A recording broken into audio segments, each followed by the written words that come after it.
మిత్రులారా నమస్తే, నేను మీ ప్రసాదమూర్తి. దేశవ్యాప్తంగా మెయిన్ స్ట్రీమ్ మీడియా లేదా లోకల్ మీడియా, మన తెలుగు మీడియా ఎవరూ పెద్దగా పట్టించుకునేటువంటి ఒక విషయం గురించి, ఒక వార్త గురించి, ఒక అంశం గురించి ఈరోజు మీకు చెప్పాలని ఈ చిన్న వీడియో.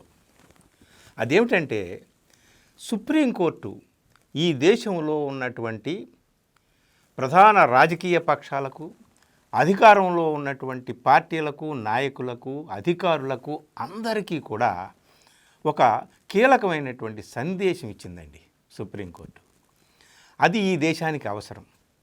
ఈ దేశం యొక్క సెక్యులర్ ఫ్యాబ్రిక్ సజీవంగా ఉండాలంటే, రాజ్యాంగంలో మనం పొందుపరుచుకున్నటువంటి ఆ లౌకిక తత్వం ఏదైతే ఉందో, లౌకిక భావం ఏదైతే ఉందో, సహోదర భావం, సోదరత్వం బతికి బట్ట కట్టాలంటే ఈ దేశంలో అందరూ కూడా చాలా సంయమనం పాటించాలి. ముఖ్యంగా అధికారంలో ఉన్నటువంటి వాళ్ళు, రాజకీయ పక్షాలకు చెందినటువంటి నాయకులు అందరూ కూడా మాట్లాడేటటువంటి మాటల్లో, చేసే ప్రసంగాల్లో, ఇచ్చే ఇంటర్వ్యూల్లో అందరూ కూడా సంయమనం పాటించాలి. సోదర భావాన్ని పెంపొందించే రీతిలో నడుచుకోవాలి, తమను తాము ఆ రీతిలో మలుచుకోవాలి అని చెప్పి సుప్రీంకోర్టు త్రిసభ్య ధర్మాసనం ఇచ్చినటువంటి పిలుపు పెద్దగా పత్రికలు పట్టించుకోలేదు. నా చేతిలో హిందూ పేపర్ ఉంది, ఇందులో మాత్రం టాప్ హెడ్డింగ్లో వచ్చినటువంటి వార్త.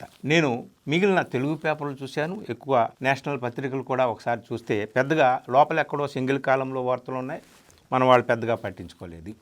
సుప్రీంకోర్టు ఒక పిటిషన్ మీద జరిగినటువంటి చర్చ, వాదనలు, ఈ నేపథ్యంలో chief justice Surya Kant, justice BV Nagarathna, justice Joymalya Bagchi, ఈ ముగ్గురు కూడా ఒక పిటిషన్ మీద స్పందిస్తూ చేసినటువంటి వ్యాఖ్యలు చాలా కీలకమండి. ఈ దేశంలో సౌభ్రాతృత్వం ఏదైతే మనం అనుకుంటామో, పిల్లలకు నేర్పుతామో, భారతీయులందరూ నా సహోదరులు అని ఆ భావం సజీవంగా ఉండాలి అంటే అందరూ కూడా, ముఖ్యంగా ఏలికలు, పాలకులు, రాజకీయ పక్షాల్లో ఉన్నటువంటి వాళ్ళు, అధికారులు, పోలీసు యంత్రాంగంలో ఉన్నటువంటి వాళ్ళు అందరూ కూడా సంయమనం పాటించి ఏం మాట్లాడినా అది సోదర భావాన్ని పెంపొందించేలా ఉండాలి. కానీ మనుషుల మధ్య మానవత్వాన్ని మంటగలిపి విద్వేషాన్ని రెచ్చగొట్టేవి కూడా ఉండకూడదు. అలా ఉండకూడదు అని చెప్పి సుప్రీంకోర్టు స్పందించింది. దేని మీదయ్యా అంటే, ఒక పిటిషన్ యాక్టివిస్టు రూప్ రేఖా వర్మ పిటిషన్ మీద వాదనలు జరిగాయి నిన్న. దీంట్లో ప్రముఖ అడ్వకేట్స్ కపిల్ సిబాల్, అలాగే అడ్వకేటు ఫజౌల్ అహ్మద్ అయూబీ, వీళ్ళు పిటిషనర్ తరపున వాదనలు చేశారు. ఏమిటి విషయం, ఎందుకు ఈ సందర్భం వచ్చింది, ఎందుకు రాజ్యాంగాన్ని కాపాడాలి, ఎందుకు సెక్యులరిజాన్ని కాపాడాలి, అందరూ కూడా, నాయకులందరూ కూడా సంయమనం పాటించాలి, సోదరభావాన్ని పాటించాలని సుప్రీంకోర్టు కూడా స్పందించి చెప్పాల్సినటువంటి అంత సందేశాన్ని ఇవ్వాల్సినటువంటి అవసరం ఎందుకు వచ్చింది, ఆ పిటిషనర్ పేర్కొన్నటువంటి అంశాలు ఏమిటి? ఒకటే అంశం ఏమిటయా అంటే, అధికారంలో ఉన్నటువంటి నాయకులు, ముఖ్యంగా బీజేపీ పాలిత రాష్ట్రాల ముఖ్యమంత్రులు, వీళ్ళు ప్రజల్లో ద్వేషభావాల్ని రెచ్చగొట్టేటట్టుగా మాట్లాడుతున్నారు. వీళ్ళకి సంయమనం పాటించేటటువంటి ఆ రీతిలో తగినటువంటి ఆదేశాలు కోర్టు జారీ చేయాలి అని చెప్పి ఆ పిటిషన్ పేర్కొంది.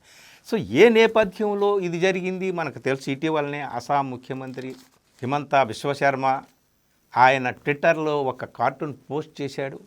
ఒక సామాజిక వర్గానికి చెందినటువంటి వ్యక్తి మీద ఆయన తుపాకీ గురిపెట్టినట్టు పోస్ట్ చేసి తర్వాత అది వివాదం వస్తే తీసి పాడేశాడు, అది వేరే విషయం. కానీ దాని మీద దేశవ్యాప్తంగా దుమారం. అంటే ఆయన అట్లాగా తీసివేసిన, ట్విట్టర్ పోస్ట్ చేసినటువంటి ఆ కార్టూన్ని తీసివేసిన, ఆ కామెంట్ని తీసివేసిన, ఆయన మనసులో ఉన్నటువంటి భావాల్ని ఎవరు తీసివేస్తారు? సో ఆయన ఏకంగా ప్రత్యక్షంగానే చెప్తాడు, బహిరంగంగానే చెప్తాడు. మైనారిటీ వర్గాన్ని గురి చేసి, మైనారిటీ వర్గానికి గురి పెట్టేటటువంటి వ్యాఖ్యలు, మాటలు ఆయన మాట్లాడుతూ ఉంటాడనమాట. అసలు ఎస్ఐఆర్ ప్రక్రియ అనేటటువంటిది ఒకటి ఎన్నికల సంఘం నిర్వహిస్తుందే, అసలు ఆ నిర్వహించేదే ఒక సామాజిక వర్గాన్ని బయట నుంచి వాళ్ళందరూ వచ్చారని చెప్పి వాళ్ళందరినీ గెంటి అవతల పాడేయడం కోసమని చెప్పి డైరెక్ట్గా చెప్తున్నాడు. ఇక యోగి ఆదిత్యనాథ్ ఆయన మాట్లాడే మాటలు, ఇలాగా రాజకీయ పక్షాల వాళ్ళు ప్రజల మధ్య విద్వేష భావాన్ని రెచ్చగొట్టేటట్టుగా మాట్లాడుతున్నారు. వీళ్ళని కంట్రోల్ చేసేటటువంటి ఒక మెకానిజం ఏదైనా ఉండాలి. సుప్రీంకోర్టు నుంచి ఈ విధమైనటువంటి ఆదేశాలు వాళ్ళకి ఇవ్వాలని పిటిషనర్ ఇందులో పాల్గొనడం, దీని మీద సుప్రీంకోర్టు ప్రధాన న్యాయమూర్తితో సహా ఇద్దరు న్యాయమూర్తులు బాగా స్పందించారండి. ఇది ఈ పిటిషన్ రైజ్డ్ సీరియస్ ఇష్యూ అని చీఫ్ జస్టిస్ సూర్యకాంత్ వ్యాఖ్యానించారు.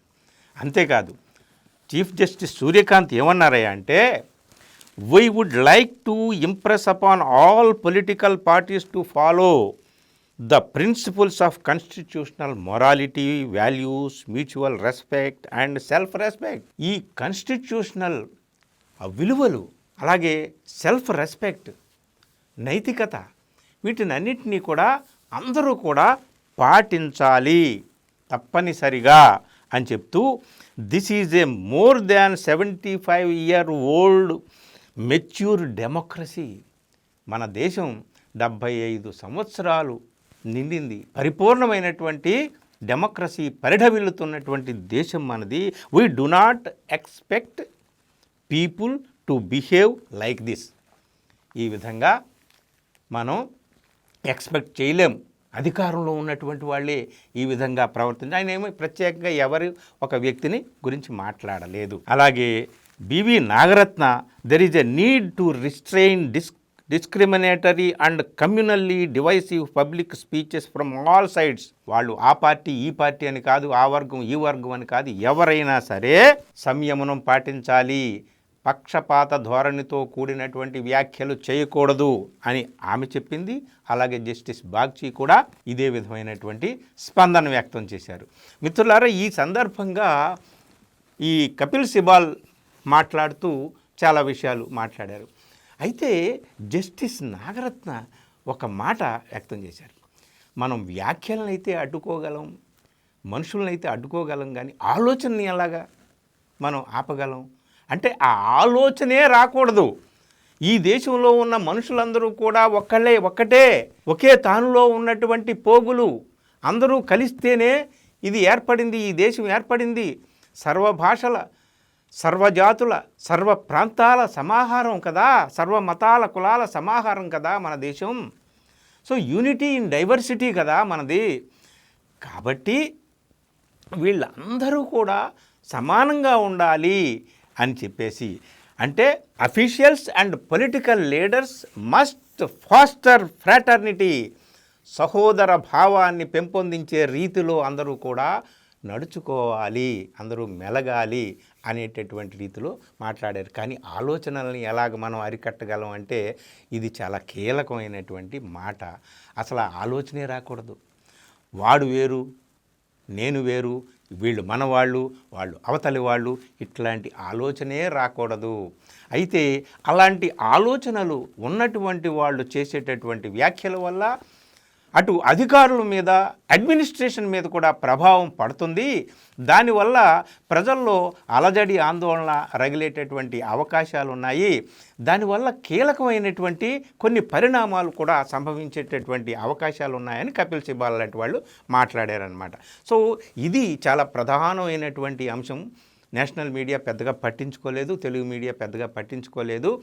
ఎవరైనా సరే, పదవిలో ఉన్నటువంటి వాళ్ళైనా, ప్రతిపక్షంలో ఉన్నటువంటి వాళ్ళైనా, ప్రజల మధ్య ద్వేషాన్ని రెచ్చగొట్టి, ప్రజల మధ్య చిచ్చు పెట్టి తమ పొలిటికల్ ఎజెండాని నెరవేర్చుకోవాలనుకుంటే అది తప్పు అని చెప్పి చేవాట్లు పెట్టినట్టయింది సుప్రీంకోర్టు. ఇది గుర్తుపెట్టుకోవాలి. అయితే ఇక్కడ సుప్రీంకోర్టు ఇంకొక మాట చెప్పింది. మీరు కేవలం ఒక పార్టీకి చెందినటువంటి ముఖ్యమంత్రులు, ఒక పార్టీకి చెందినటువంటి నాయకుల గురించే పేర్కొన్నారు ఈ పిటిషన్లో, కాబట్టి ఇదేదో ఏకపక్షంగా ఉంది, దీని పిటిషన్ని సరిచేయండి అంటే నేను కొన్ని రోజుల్లో సరిచేసి మేము ఈ పిటిషన్ ఇస్తామని చెప్పి కపిల్ సిబాల్ చెప్పారనమాట. సో ఓవరాల్గా సుప్రీంకోర్టు చెప్పొచ్చు, న్యాయమూర్తులు, ప్రధాన న్యాయమూర్తితో సహా అందరూ కూడా మంచి మాటలు చెప్పొచ్చు, ఉపదేశాలు ఇవ్వచ్చు.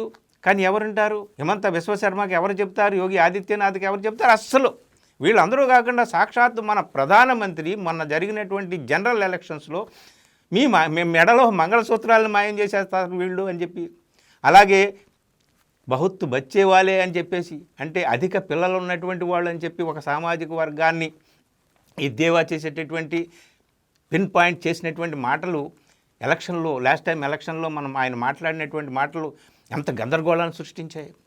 అందరూ కూడా ఎంత తీవ్రమైనటువంటి విమర్శ ఎదుర్కొన్నాడు ఆయన ఆ సందర్భంగా. సో ఆయన మీద ఎవరు చర్యలు తీసుకున్నారు? ఎలక్షన్ కమిషన్ తీసుకుందా? సుప్రీంకోర్టు తీసుకుందా? సో నాయకులు వాళ్ళ మనసులో ఉన్నటువంటి ఈ భావాలను, ద్వేషభావాలను తొలగించుకోకుండా కేవలం వ్యాఖ్యల మీద నియంత్రణ చేయడం అనేటటువంటిది సుప్రీంకోర్టు ఇలా ఉపదేశాలు ఇవ్వగలదేమో కానీ నియంత్రణ అనేది నాయకులే తమను తాము నియంత్రించుకోవాలి. మనసులో ఏమన్నా మకిలి ఉంటే దాన్ని తుడిచేసుకోవాలి, కడిగేసుకోవాలి. స్వచ్ఛంగా ఉన్నప్పుడే మనసు, మన మాటలు కూడా స్వచ్ఛంగా ఉంటాయి. ఇది మొత్తం ఓవరాల్గా అతి కీలకమైనటువంటి ముగ్గురు న్యాయమూర్తులు, ప్రధాన న్యాయమూర్తితో సహా ముగ్గురు చేసినటువంటి ఈ కీలకమైనటువంటి వ్యాఖ్యల్లో అతి కీలకమైనది ఏమిటయా అంటే, అయ్యా అందరూ కూడా సంయమనం పాటించండి, సోదర భావాన్ని పెంపొందించేలాగా నడుచుకోండి, మాట్లాడండి అని. ఈ మాటలు ఎంతమంది పట్టించుకుంటారా? పట్టించుకోవాలి. ఈ దేశానికి అదే కీలకం. ఇది మనం దీని ద్వారా తెలుసుకోవాల్సింది. ఈ విషయాన్ని తెలియజేయడం కోసం ఈ చిన్న వీడియో. Thank you.